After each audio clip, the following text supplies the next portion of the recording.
সালামের জবাব হয়েছে না ভাই? আমার মনে শান্তি পাইল না। আসসালামু আলাইকুম ওয়া রাহমাতুল্লাহি ওয়া বারাকাতুহু। জুড়ে বলেন ওয়া আলাইকুম সালাম, জুড়ে বলেন ওয়া আলাইকুম সালাম। আমি নজরুল ভাইরে, মৌলানা আব্দুল মজিদ সাহেবকে আর ওনার পুরা টিমকে আমি অশেষ অশেষ ধন্যবাদ জানাইছি।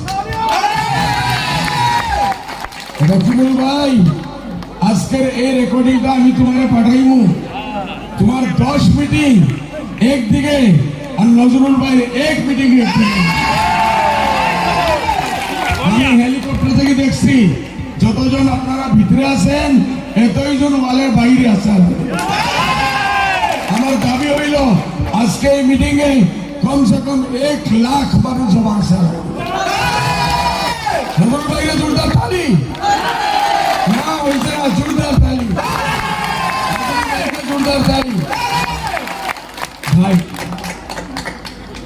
আমার একটা কথা হলো যে আপনার কোন কোম্পানির মালিক হন, স্কুলের টিচার হন, মাদ্রাসার মোহতামিম হন, প্রিন্সিপাল হন, চাকরি করে দিছেন, তারে বাইর করার জন্য একটা রিজন লাগবে না?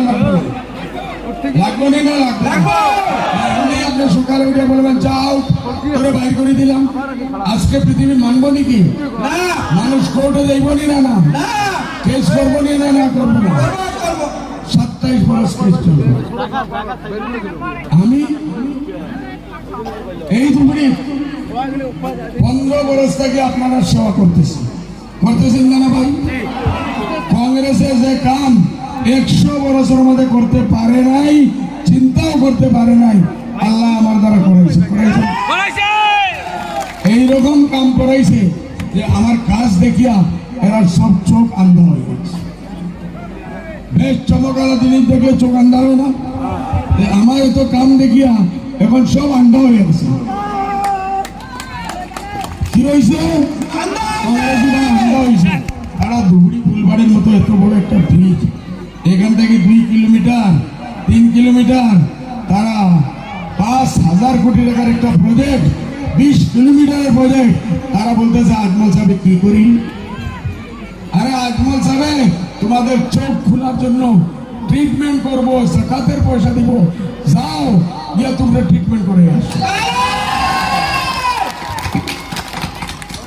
আজমল সাহেব মেডিকেল কলেজ আনলে তারা বলে আজমল সাহেব কি করি? আরে আজমল সাহেব তোর মগজ ঠিক করার জন্য হসপিটাল, তোমার মগজ খারাপ হয়েছে, মেডিকেল কলেজ লাগে না।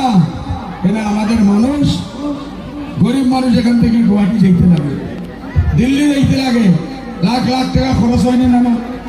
এখন এই পয়সা লাগবে নাকি? এখান থেকে 3 কিলোমিটার ভিতরে একটা মেডিকেল কলেজ হয়েছে। এরা বুঝবে না কেন? এরা 70 বছর মধ্যে আপনারা কোন একটা মেডিকেল কলেজ দিছে নাকি? হসপিটাল দিছে নাকি? একজন ভালো ডক্টর দিছে নাকি? যে একজন ভালো ডক্টরও দিতে পারে না আর হসপিটালও দিতে পারে না, মেডিকেল কলেজের চিন্তা করো। মগজ খারাপ, আন্ধা, ভিকারি এর মগজ, এর জন্য তারা এর থেকে উপরে যেতে পারে না। আমি তার জন্য এয়ারপোর্ট আনলাম, রূপসী এয়ারপোর্ট। নজরুল ভাই কোথায়? নজরুল আগে আমার চাই আর তুমি তো আজকে হিরো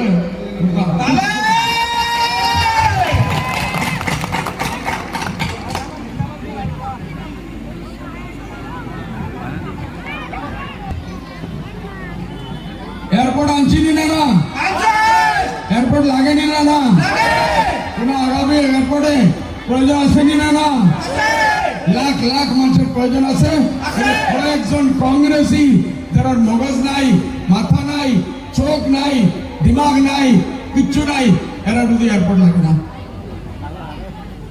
যখন আমি এয়ারপোর্ট আনলাম তারাই প্রথম লাইনে যাইবে গুয়াহাটি।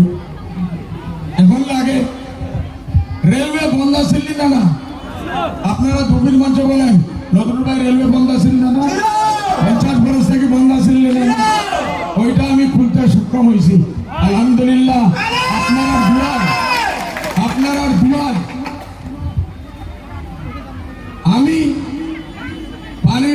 ঘাট আনছি 332 কোটি টাকার বিজনেস বাণিজ্য আপনারা এখান থেকে Bangladesh, Myanmar, Indonesia, Malaysia, Thailand, Bangkok সব জায়গায় বিজনেস আপনারা 10 টাকার বস্তু ওখানে গিয়ে 100 টাকা বিক্রি হইব, উন্নতি হইবেন না? এইসব জিনিস যদি আমি এগ্রিকালচার ইউনিভার্সিটি আনছি চাপড়ে গিয়া দেখেন কত বড় 100 বিঘার ক্যাম্পাস। এগ্রিকালচার খেতি বাড়ির আমাদের লাগেনি না? আমরা এই 100 বছর পুরানা খেতি বাড়ি কংগ্রেসে শিখাইছি। আমি চাইতেছি আপনারা আধুনিক হিসাবে খেতি বাড়ি করুন। আপনারা বরসে একবার খেতি করিয়া পুরা বরস বইয়া কান্দেন। এখন এই এগ্রিকালচার ইউনিভার্সিটি আপনারা ছেলে মেয়ে পড়াই করিয়া এক বরসে এক খেতি 5টা 6টা 7টা পর্যন্ত খেতি হইব ইনশাআল্লাহ। আপনারা উন্নতি হইবেন না? এখন এইসব দেখিয়া কংগ্রেস পাগল হয়ে গেছে। কংগ্রেসের কাছে রাম মন্দির কোনো ইস্যু নাই, বাবরি মসজিদ নিলে কোনো ইস্যু নাই, কোনো সমস্যাই নাই। কেন? এরা নামাজ পড়া জানে না, মসজিদের কি মর্যাদা তারা জানে না।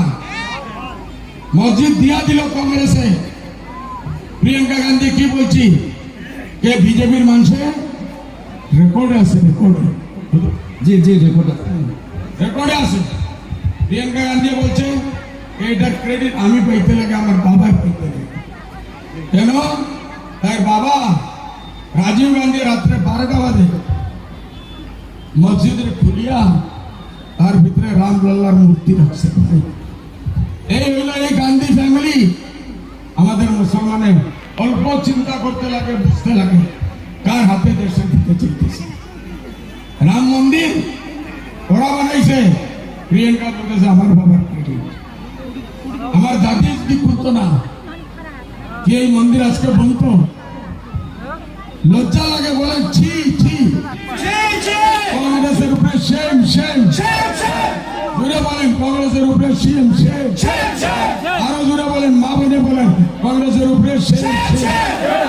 Priyanka Gandhi shame shame, Rahul Gandhi shame shame, Rajiv Gandhi shame shame. এই আসামের উপরে নেলির ঘটনা হইল, হয়েছে না? 40 বছর হয়েছে। আজকে একজন মানুষকে কংগ্রেসে ধরছে। নেলির ঘটনা হওয়ার পরে কমসে কম 15, 25 আর 15, 40 বছর এরা হুকুমত করছে। একজন মানুষকে ধরতে পারে না। কে? এটাই ইনসাফ? ইন্দিরা গান্ধী বলার জন্য আমাদের মানুষ বানিয়েছে ভোট দেওয়ার জন্য, ইন্দিরা গান্ধীকে ভোট দেওয়ার জন্য। আমাদের মানুষ শহীদ হইল। এইসব জিনিস আজকে আপনারা জানেন, আপনাদের মা বোনদের জেলে রাখা হয়েছে,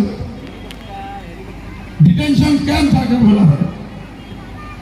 90% আমাদের মা বোন কি বাপ আছে, আমরা কংগ্রেসকে ভোট দিছি। এই রকিবুল হোসেন সাহেব উনি সিগনেচার করিয়া এই ডিটেনশন ক্যাম্পে খুলছে। কে করছেন? কে করছিল এটা বলেন তো? জুড়ে বলেন কে করছেন? এই রকিবুল আপনারা ভোট দিবেন? এই রকিবুলকে ভোট দিবেন? আর লগে লজ্জা লাগে রকিবুলের পানির মাঝে ধর্মপুত্র পানির মাঝে ডুবিয়ে দেবে। 2 জন ইসলামের সবচেয়ে বড় দুশ্মন, একজন নুরিন জ্যোতি আর একজন অখিল গগৈ। অখিল গগৈ কইতেছে আমি বুঝি জাতির দুশ্মন, আমি বুঝি কমের দুশ্মন। সে আমাদের কমের কি কর্ম? আমি জিজ্ঞাসা করি অখিল গগৈ তুমি কলমা পড়ছো? অখিল গগৈ কলমা পড়ছে নাকি? ও আমার জাতির মানুষ, আমার জাতির মানুষ। আপনারা আমার কমের হত্যার বলবেন? বলবেন আপনারা আমাকে কমের হত্যার বলবেন? জাতির দুশ্মন বলবেন? একজন অখিল গগৈ অন্য ধর্মের বেধর্মী মানুষ, সে আমাকে গালি দিতেছে।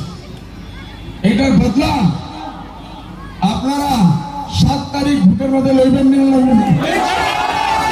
লইবেন না? লইবেন না? ভাই নুরিন জ্যোতি এরকম জাতির দুশ্মন যে আমাদের 40 লাখ মানুষের শিবসাগর বা জুড়ে বসিয়া 40 লাখ মানুষের উপরে কমপ্লেন দিয়েছে বলে এরা বাংলাদেশ এত বড় দুশ্মন।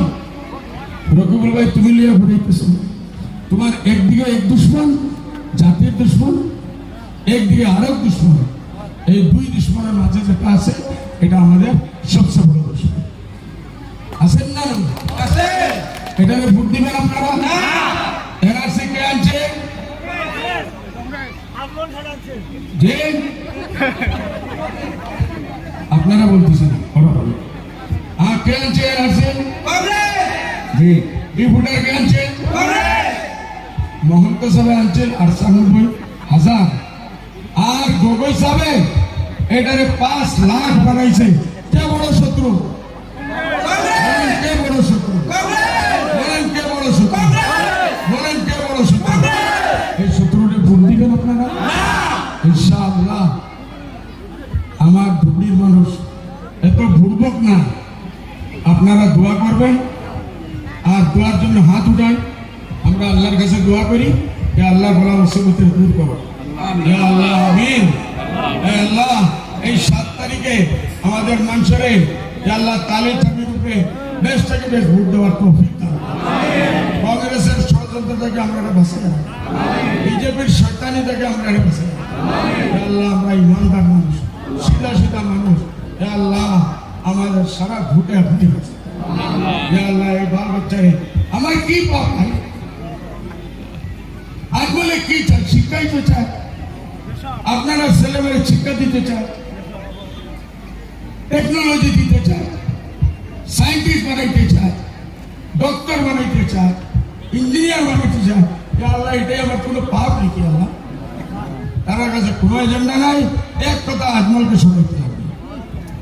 ধুবড়ি তারা জানে না আমার সিপাহী নজরুল ভাই এখানে আছেন। ইনশাআল্লাহ নজরুল ভাই আছেন না? না আমিন বলেন। মিজানুর ভাই একদিকে আছে, মাওলানা আব্দুল মজিদ সাহেব আছে, আরো আমার হাফিজ বশির সাহেব আছে, হিদায়াতুল্লাহ আছে। ইনশাআল্লাহ কংগ্রেসে আমাদের কিচ্ছু করতে পারবে ইনশাআল্লাহ। আল্লাহ আমাদের হেফাজত করেন, দলের হেফাজত করেন।